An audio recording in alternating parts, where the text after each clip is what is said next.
اسم ترانه ها، هر اسمی که بشه منظور من تویی، منظور خواهشه. اسمت برای من چه خواستنی شده، دلم کنار تو شکستنی شده.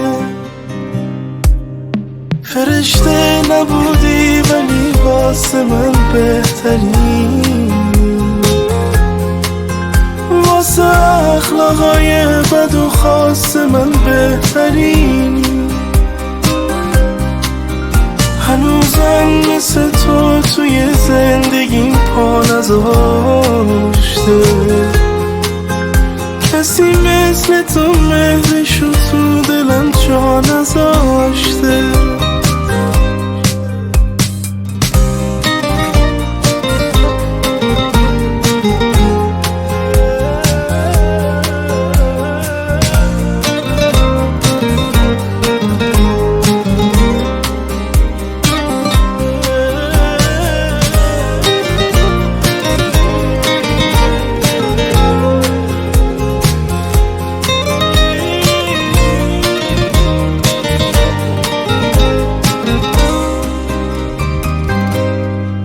واسه من بمون، واسه من بخون،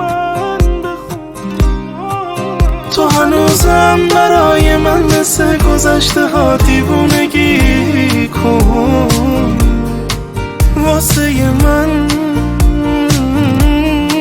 فکر تنهایی نباش و باز کنار من بمون و زندگی کن، زندگی کن. فرشته نبودی ولی واسه من بهتری، واسه اخلاقای بد و خاص من بهترین. هنوزم مثل تو توی زندگیم پا نذاشته، کسی مثل تو مهرشو تو دلم جا نذاشته.